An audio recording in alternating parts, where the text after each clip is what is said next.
who can actually afford to get married in 2026? The math is brutal. It's a Saturday morning and you're sitting across from the person you want to spend the rest of your life with.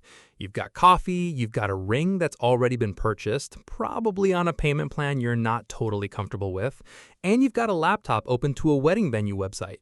The venue looks beautiful. $8,500, just for the space, just for one day.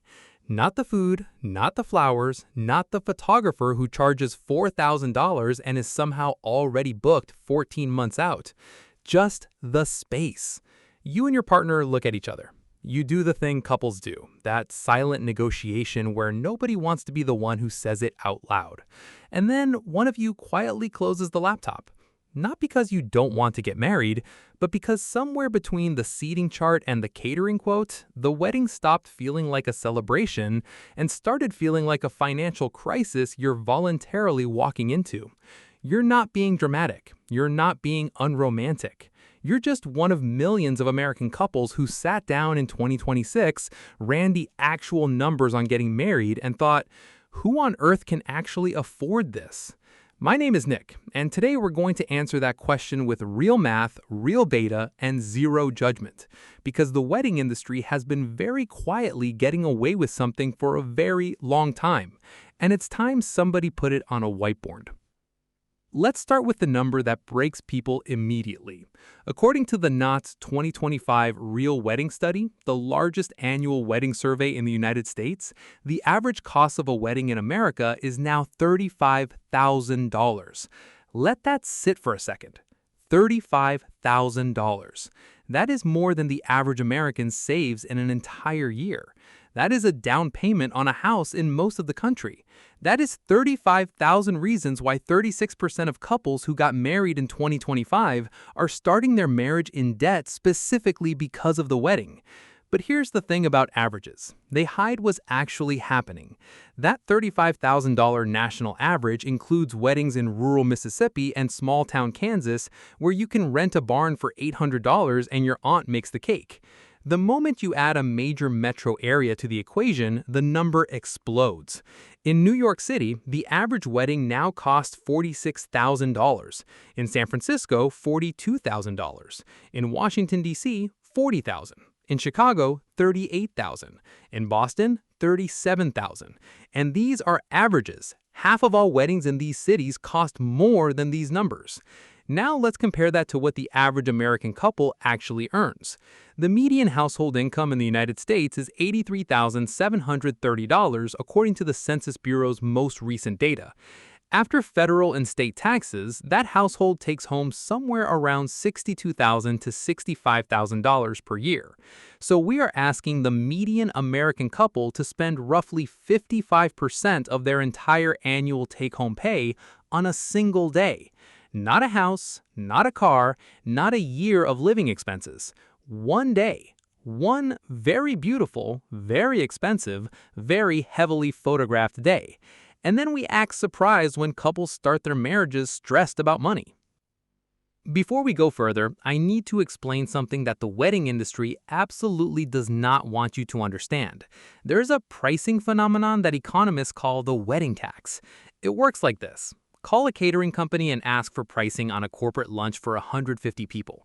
You'll get a quote around $28 to $35 per person. Call the exact same catering company and say it's for a wedding, the price jumps to $85 to $150. Same food, same staff, same setup. Different word. The word wedding is worth approximately $50 per guest on average across every vendor category. Catering, flowers, photography, transportation, music. A study by economists at 2 universities found that vendors charge an average of 15 to 35% more the moment the word wedding enters the conversation. This isn't illegal. It's not even unethical in a technical sense.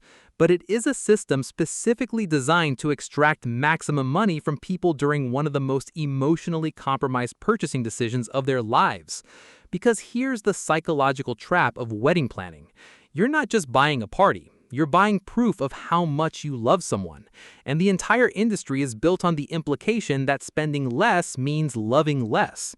The photographer who charges $8,000 versus the one who charges $2,500, the florist who quotes $6,000 versus the one who quotes $1,800, the venue that costs $12,000 versus the one that costs $3,500. Every upsell comes wrapped in the language of your most important day, your forever memories. You only do this once.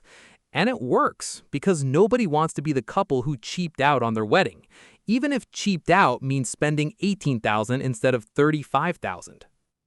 Let's pull apart exactly where the $35,000 goes, because most couples don't see the full picture until they're already committed. Venue, $8,500 to $14,000. This is usually the first number that shocks people, and it doesn't include setup, breakdown, or anything that goes inside it. Catering and bar, $7,000 to $12,000. At $85 per head for 100 guests plus a bar package, you're already at $10,000 before you've served a single appetizer. Photography and videography, $4,000 to $8,000. The photographer who's actually good, the one you've been stalking for 6 months, starts at $4,500. The video package is separate. Music, DJ or band, $1,500 to $6,000. A decent DJ runs $2,000 to $3,000. A live band? Start at $5,000 and go up from there. Flowers and decor, $2,500 to $6,000. Flowers die in 48 hours. You will spend $3,000 on things that will be in a dumpster by Monday. Wedding dress and alterations, $1,500 to $4,000. The dress alone, not the shoes, not the veil, not the alterations that add another $400 to $800. Suits or tuxes, $300 to $800. Usually the cheapest line item. Men get off easy here. Hair and makeup, $500 to $1,500 for the bride and the wedding party if you're covering them. Invitations and stationery, $400 to $1,200. Paper. You're spending $1,000 on paper people throw away. Wedding cake, $500 to $1,200. Per slice, wedding cake is the most expensive dessert you will ever serve. Transportation, $500 to $1,500. Limos, vintage cars, shuttles for guests. Wedding rings, $3,000 to $8,000 combined for both partners. The engagement ring is usually separate and already spent.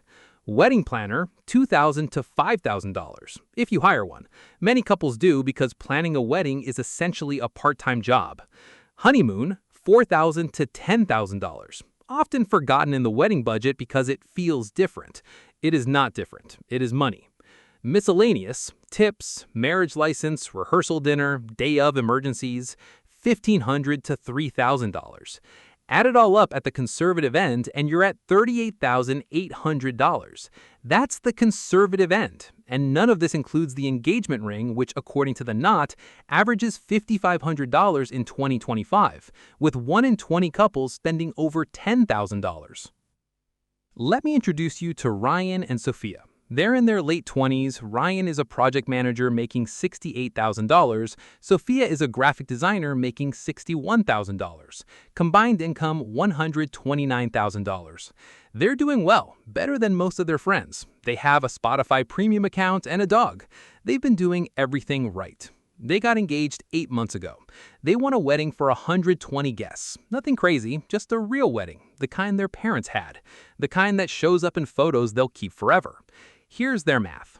Combined take-home after taxes and 401k contributions, approximately $7,800 per month. Their current monthly expenses, rent in a mid-tier city, $2,100. Car payments and insurance, $850. Student loans, $680. Groceries and utilities, $600. Everything else, subscriptions, going out, gym, miscellaneous, $700. Total fixed costs, $4,930. Money left over each month, $2,870. They want to get married in 14 months. To save enough for a $35,000 wedding in 14 months, they need to save $2,500 per month. They have $2,870 left after expenses. That leaves them $370 per month for every other financial goal in their lives. No emergency fund contributions, no additional retirement savings, no car repair fund, no vacation, no breathing room. For 14 months. And that assumes nothing goes wrong. No medical bills, no car breakdown, no job disruption, no unexpected expense of any kind. This is what affording a wedding actually looks like for a couple making $129,000 a year. This is what we call normal.